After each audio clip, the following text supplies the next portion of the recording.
हाय, जिंदगी खराब हो गई हमारी। क्या सोचा था और क्या निकले। क्या हो गया, क्यों रो रही हो? क्या बताऊं तुझे, वो छोड़ गया, दिल तोड़ गया। अरे कोई बात नहीं, दूसरा आ जाएगा। प्रकृति का बहाव है, प्रकृति के बहाव में ऐसे नायाब हीरे तो आते जाते रहते हैं। तेरी तरह कैरेक्टरलेस ना हो ना मैं। बड़ी आई नायाब हीरे वाली। यहाँ मेरा दिल टूट गया है, कोई छूट गया है और तुझे हीरो की पड़ी है, गोल्ड डिगर कहीं की। सोचा था एक बार शादी हो जाएगी तो काम पे आना छोड़ देगी मैं। Shit, I really feel bad for her now. लेकिन ये एक बात मेरे समझ नहीं आई कि गोल्ड डिगर होने में और शादी के बाद जॉब छोड़ने में अंतर क्या है। एनीवेज, दिमाग खराब हो जाएगा मेरा एक दिन।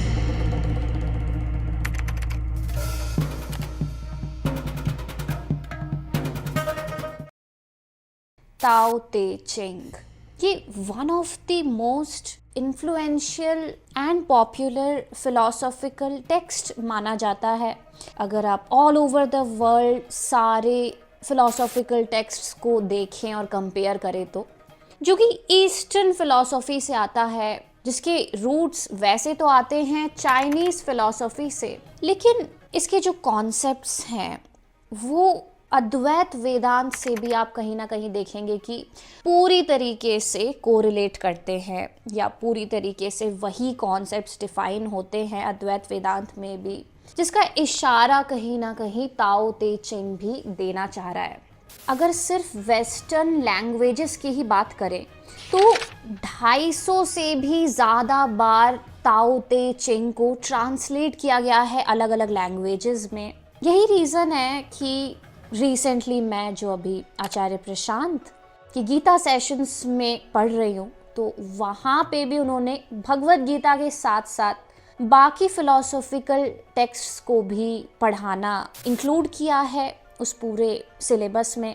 तो जो ऑथर माना जाता है ताओ ते चिंग का, उससे वैसे तो काफ़ी लोग चाइना में और भी वेस्टर्न वर्ल्ड में लाओजी के नाम से भी जानते हैं, लेकिन उनका एक और फेमस नाम है जिसे हम काफ़ी प्रचलित तरीके से लाओ त्जू के नाम से भी जानते हैं। तो उसी ताओ ते चिंग का जो वर्स 9 है, जो चैप्टर 9 है, so through that verse let's discuss today's concept कि ताओइज्म क्या कहता है इंसान के अस्तित्व की बाउंड्रीज के बारे में, जो बाउंड्रीज डिफाइन करती है एक ह्यूमन बीइंग को, एक ह्यूमन माइंड को, ह्यूमन एक्शंस को। उन बाउंड्रीज के बारे में लाओ त्जू का क्या कहना है। So if you see the verse 9 of Tao Te Ching, तो यहाँ पे लाओ त्जू कह रहे हैं कि fill your cup to the brim and it will overflow. Keep sharpening your blade and it will become dull. Pursue wealth and safety and your heart will remain tense. Seek others' approval and you will become their captive. Do your work, then take a step back. This is the only way to find peace. तो चाहे अद्वैत वेदांत हो या कोई भी philosophy हो, एक चीज़ तो है जिसका जिक्र बार बार आता है और वो है ह्यूमन बाउंड्रीज। ठीक है, एक ब्रिम, एक रेखा, जहाँ तक इंसान कोशिश कर सकता है, वो सारे प्रयास कर सकता है, वो सारे टैक्टिक्स लगा सकता है जो उसको माइंड में आ रहे हैं उसके लगाने के लिए। किसी भी चीज़ को अगर वो पाना चाहता है तो दुनिया भर के उसको टैक्टिक्स आ रहे हैं कि अच्छा मैं ऐसे कर दूंगा, वैसे कर दूंगा, ये तरीका है जिससे मैं उसे इम्प्लीमेंट कर दूंगा, या एक्सेट्रा कुछ भी, ये रिसोर्सेज मैं यूज़ करूंगा। तो कहीं ना कहीं आप देख पाएंगे कि हर टाइप की फ़िलॉसफी में कहीं ना कहीं एक बाउंड्री ज़रूर डिफ़ाइन की गई है जहाँ तक तो इंसान कर सकता है, लेकिन जो उसके आगे का काम है, जिसे आप परिणाम कहते हैं कि रिज़ल्ट क्या होगा, या ये मैं कर तो लूँगा लेकिन उसके बाद जो चीज़ है, जो परिणाम स्वरूप मुझे मिलेगी, वो जो चीज़ है वो कहीं ना कहीं वो बाउंड्री डिफरेंशिएट कर देती है, या एक तरीके से लगाम लगा देती है कि ठीक है, यहाँ तक तो तुम्हारा चुनाव है कि तुमने ये किया वो किया, लेकिन एक पॉइंट आ जाएगा when you have to let it go और लेट योरसेल्फ सरेंडर। तो वही बाउंड्री का जिक्र कहीं ना कहीं आप यहाँ पे भी देख पा रहे हैं, जब लाओ त्सु कह रहे हैं कि प्याला ऊपर तक भरने पर वह छलक जाएगा, तलवार को तेज करते रहने पर वह कुंद हो जाएगी। चाहे आप प्याला भर रहे हो या तलवार को शार्पन करने की कोशिश कर रहे हो, किसी नाइफ को शार्पन करने की कोशिश कर रहे हो, कोई भी एक्टिविटी है, वो सारी एक्टिविटीज एक पॉइंट तक आके ठहर जा रही है।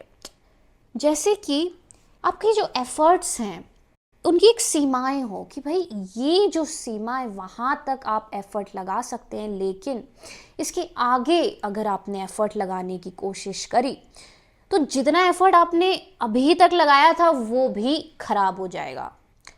तो वो जो बाउंड्री है, वो जो सीमा है, उसका पता होना बहुत ज़रूरी है।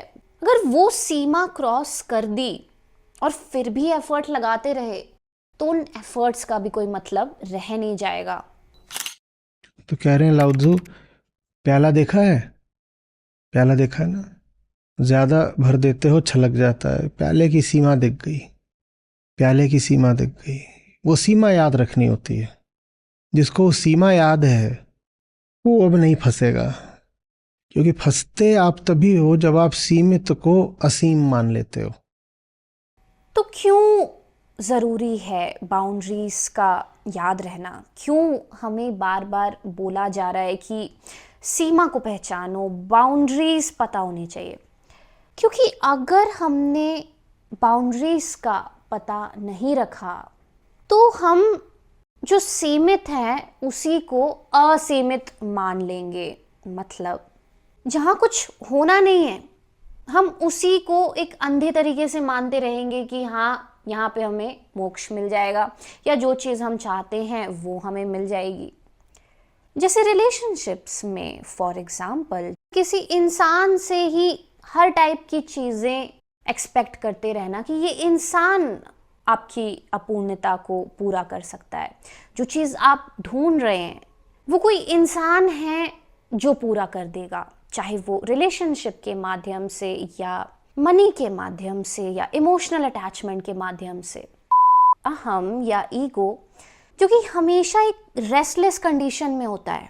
अगर अद्वैत वेदांत की फिलॉसफी के हिसाब से देखें तो जो ईगो है वो क्योंकि एक बाय डिफ़ॉल्ट अधूरापन महसूस कर रहा होता है तो वो हमेशा इस हंट में होता है कि वो खुद को पूरा कर दे, क्योंकि उसे किसी भी तरीके से खुद को हील करना होता है, अपना अधूरापन मिटाना होता है। और क्योंकि उससे और कुछ तो दिखाई दे नहीं रहा होता प्रकृति के अलावा अपने सेंसेस के थ्रू, तो फिर ये गलत फहमी भी पालने के चांसेस एक्सट्रीम लेवल से बढ़ जाते हैं कि उसे फिर यही लगेगा कि इसी दुनिया में, इसी मटेरियल वर्ल्ड में उसे वो चीज़ मिल जाएगी जो कि उसके अधूरेपन को पूरा कर दे। और यहीं से फिर पूरा जो डुअलिटी है, द्वैत, उसका खेल स्टार्ट होता है। जब ईगो अपनी अनफुलफिल्ड कंडीशन को पूरी तरीके से आइडेंटिफाई किए बिना आत्मावलोकन किए, सेल्फ इंक्वायरी किए कि क्यों वो अधूरा है, क्या उसका रीज़न सही में मटेरियल है या कुछ और, जब बिना किसी सेल्फ इंक्वायरी के अहम या ईगो एक अंधी दौड़ लगा दे मटेरियल वर्ल्ड के तरफ और चीज़ों को भरने की कोशिश करता रहे जिससे वो खुद को पूरा कर सके, तो यहीं से फिर वो पूरे डुअलिटी वाले कॉन्सेप्ट की स्टार्टिंग हो जाती है कि दृष्टा है, दृश्य है, और दृश्य को दृष्टा देख ही इसलिए रहा है ताकि वो कामना पूर्ति कर सके, अपनी डिज़ायर्स को फुलफिल कर सके।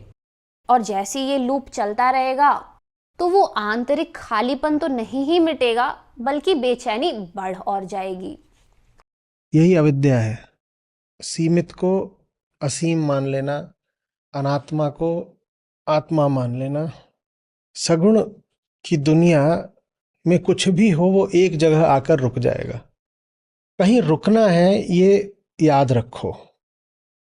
तो यही रीज़न है कहीं ना कहीं जिस वजह से सीमाओं का, बाउंड्रीज का पता होना बहुत ज़रूरी है अहम को, ईगो को।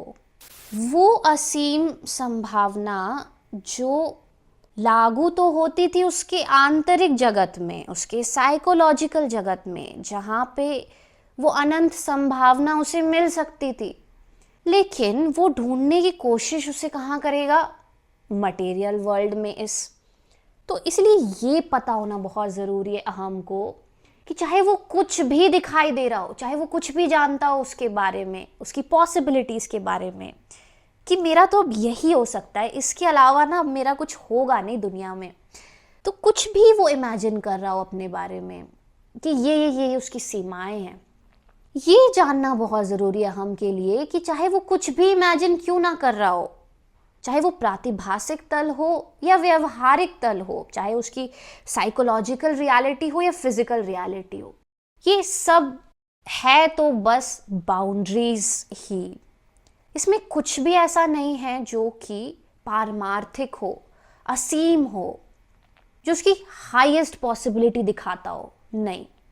तो इसीलिए लाओ त्सु कह रहे हैं कि जो भी आप कर रहे हो दुनिया में, ठीक है, ये पता होना बहुत ज़रूरी है कि एक पॉइंट तक भले ही आप एफर्ट ले सकते हो, लेकिन उसके बाद उसकी सीमा ज़रूर आ जाती है, और उस सीमा के आने के बाद उस चीज़ को छोड़ देना बहुत ज़रूरी है और एक स्टेप बैक लेना बहुत ज़रूरी है। क्योंकि अगर वो नहीं लिया आपने तो फिर बस आप अपना टाइम और एफर्ट ही नहीं बर्बाद करेंगे, बल्कि उस असीम तक भी नहीं पहुंच पाएंगे कभी, जो कि अगर आपको आपकी बाउंड्रीज का पता होता तो शायद आप पहुंच पाते। गति तो प्रकृति में लगातार होगी तो चलोगे तो, पर कहीं पर रुकना पड़ेगा। समस्या ये नहीं है कि आप चल पड़े, समस्या ये है कि आप रुके नहीं। याद नहीं रहा कि यहाँ तो जो कुछ है सब सीमित है। बड़ी लंबी चौड़ी आशा लगा ली, फिर चोट पड़ती है, दुख होता है। और उपनिषदों में जो टर्म आता है अविद्या, या जिसे हम अज्ञान भी कहते हैं, वो भी कहीं ना कहीं वही होता है जब आप सीमित को असीम मान लेते हो, जब आप बाउंड्रीज को नज़रअंदाज करते हो और आपको लगता है कि कोई बाउंड्री है ही नहीं, यही तो अनंत है। वो उच्चतम संभावना जो कि मेरी हो सकती थी अगर मैं उन सारी चीज़ों के पार जाने की कोशिश करता जो मुझे अभी मेरे बारे में पता है, अगर मैं वो सारे एक्सपेरिमेंट्स प्रयोग करने की कोशिश करता जो कि मुझे मेरे बाउंड्रीज तोड़ने में हेल्पफुल हो सकती थी, तो कहीं ना कहीं उन प्रयोगों से हम चूक जाते हैं, उन एक्सपेरिमेंट्स से हम चूक जाते हैं, बस इस अविद्या या अज्ञान की वजह से, जो हमें वशीभूत कर लेता है कहीं ना कहीं ये मानने के लिए कि वो उच्चतम संभावना आप में तो है ही नहीं, वो उस दूसरे पर्सन पे है, वो उस दूसरी मटेरियल चीज़ में दुनिया की जो कि आपको लुभा रही है, और एक बार वो छिन गई आपसे तो आपका सब कुछ बर्बाद हो गया। क्यों? क्योंकि आपके हिसाब से आपने जो आपकी उच्चतम संभावना थी, जो असीम था आपके लिए, जो आपका ब्रह्म तत्व था, वो उस दूसरे विषय में स्थापित कर लिया। और क्योंकि वो दूसरा है, वो आप नहीं है, वो है तो कोई दूसरा जिसको आपने एक तरीके से सौंप दी अपनी उच्चतम संभावना कि अगर ये है तो मेरी उच्चतम संभावना है, और अगर ये नहीं है तो मेरी भी संभावना खत्म हो गई। तो जैसे आपने अपना वो हक जो बस आपके पास होना चाहिए था, आपका निजी होना चाहिए था, जैसे किसी और को दे दिया, चाहे वो किसी व्यक्ति को या किसी विषय को, वहीं से उस अविद्या की या अज्ञान की शुरुआत हो गई। ऐसे समझिए जैसे हवाई जहाज कोई ऐसा मिल जाए जो रनवे पर चलता ही रह जाए, बेकार हो गया ना, एकदम व्यर्थ गया। और कोई ऐसा है जो कह रहा है कि सीधे ऊपर को उठूंगा, मैं रॉकेट हूँ, मैं हेलीकॉप्टर हूँ, वो भी व्यर्थ हो गया। बहुत आवश्यक है कि प्लेन गति करे, पर उतनी ही गति करे जितनी आवश्यक है ऊपर उठने के लिए। ना उससे ज्यादा ना उससे कम। जैसा कि आचार्य जी कह रहे हैं कि ये पता होना बहुत ज़रूरी है कि हाँ सीमाएं हैं, सो व्हाट, उन सीमाओं को मैं जानूंगा, उनका अवलोकन करूंगा, और वो सीमाएं जहाँ तक मुझे अलाउ करती होगी, अगर वो मैक्सिमम पॉइंट 100 है तो मैं 100 तक काम करूंगा। लेकिन ये भी पता होना बहुत ज़रूरी है, जैसा कि लाओ त्सु कह रहे हैं, कि बाउंड्री तो है लेकिन वो कहाँ तक है, ताकि वो स्टेप बैक आप ले सके कि हाँ भाई ठीक है, 100% तो मैं काम करूंगा, अपना पूरा दिल डाल के काम करूंगा, जान डाल के काम करूंगा, लेकिन द मोमेंट मुझे पता चल जाएगा कि हाँ ये बाउंड्री हो गई अभी मेरे काम की, इसके आगे अब मुझे नहीं पता क्या करना है, मैं सोच भी नहीं पा रहा हूँ क्या करना है, जितना मुझे करना था मैंने कर लिया, द मोमेंट वो पल आएगा, I will take my steps back. और इसमें कुछ रूड नहीं होगा, क्योंकि जैसी मैं वो स्टेप बैक लूंगा वैसे ही मैं कहीं ना कहीं उस असीम के सामने भी सरेंडर कर रहा हूँ, जो कि सोर्स है मेरी एग्जिस्टेंस का, जो कि कहीं ना कहीं प्रेरित कर रहा है, उस 100% काम को करने के लिए मुझे प्रेरित कर रहा है, जो कि मेरी ऊंची संभावना है, जो कि बुला रहा है मुझे, प्रेरित कर रहा है। तो कहीं ना कहीं मैं एक ग्रैटिट्यूड की तरह, as a token of gratitude, अपना 100% तो दूंगा, लेकिन द मोमेंट मैं स्टेप बैक करूंगा मैं उस असीम को कहीं ना कहीं एक सरेंडर भी कर दूंगा, उसी स्टेप को दिखाते हुए कि नाउ मैंने कर दिया, अब जो भी करना है, अब आगे अगर कुछ होना भी होगा तो वो असीम में होगा, कुछ भी हो सकता है, वो उसके परिणाम के बारे में मैं नहीं सोचूंगा, क्योंकि मैं तो असीमित हूँ नहीं, मैं तो अभी मेरी हाईएस्ट पॉसिबिलिटी हूँ नहीं। तो जब मैं अभी वो हूँ ही नहीं तो फिर मैं वो काम भी कैसे कर लूँगा जो कि मेरी हाईएस्ट पॉसिबिलिटी करती, अगर वो अभी मैं होती तो। क्योंकि कोई भी काम जो आप सच में योग में आके करें, स्पॉन्टेनियसली करें, डूब के करें उस प्रेजेंट मोमेंट में, वो तो ख़त्म भी स्पॉन्टेनियसली ही हो जाएगा, राइट? ऐसा तो हो नहीं सकता कि वो अनंत तरीके से चलते ही रहे। उसमें सहज प्रभाव होगा कि अभी वो शुरू हुआ है, वो ख़त्म भी हो गया, और जैसे ही ख़त्म हो गया उसके बाद भी अगर आप उसे पुश कर रहे हैं तो वो स्पॉन्टेनियस कहाँ हुआ फिर? वो तो फिर किसी चीज़ को पाने के लिए किया जा रहा है फिर, कि नहीं नहीं यही वाला रिजल्ट आना चाहिए, और वो रिजल्ट नहीं आ रहा है इसीलिए मैं पुश कर रहा हूँ। और द मोमेंट आपने ऐसा किया, अब आप परिणाम के क्षेत्र में एंटर हो गए, कि अब आप बस कर्म नहीं कर रहे हैं बल्कि उसके फल को भी अपने तरीके से पाने की कोशिश कर रहे हैं, और इसीलिए ज़रूरी हो जाता है फिर स्टेप बैक करना। और वही फिर आपको भगवद गीता के भी श्लोक में दिखता है, जहाँ पे श्री कृष्ण कहते हैं अर्जुन को कि कर्मण्येव अधिकार अस्ते मा फलेषु कदाचन, कि सिर्फ और सिर्फ हमारा कर्म में ही अधिकार है, लेकिन उसका जो परिणाम है उसमें नहीं है हक किसी का भी कि परिणाम क्या आएगा। इसलिए चाहे वो चाकू की धार हो या चाहे वो हवाई जहाज हो, ये पता होना बहुत ज़रूरी है कि कौन से पॉइंट तक उस चाकू को घिसा जाए, या कौन से पॉइंट तक उस हवाई जहाज को एक गति दी जाए, रोड में ही गति दी जाए। So that was it for this video guys. I hope कि ताओइज्म का ये जो कॉन्सेप्ट है इसमें आपको अद्वैत वेदांत से जो रिलेशन है वो दिखा होगा, और ताओइज्म से जुड़े हुए डीप इनसाइट्स भी कुछ जानने को मिले होंगे। ऐसे ही बहुत सारे इंटरेस्टिंग वीडियोस आगे भी इस चैनल में आते रहेंगे, तो इसलिए वीडियो यहाँ तक देखी है तो चैनल को सब्सक्राइब करके ज़रूर जाइएगा, और आप बेल आइकन को भी क्लिक कर सकते हैं अगर आपको रेगुलर नोटिफिकेशंस चाहिए तो मिलते हैं ऐसे किसी एक और वीडियो में। Till then take care of yourself, bye bye.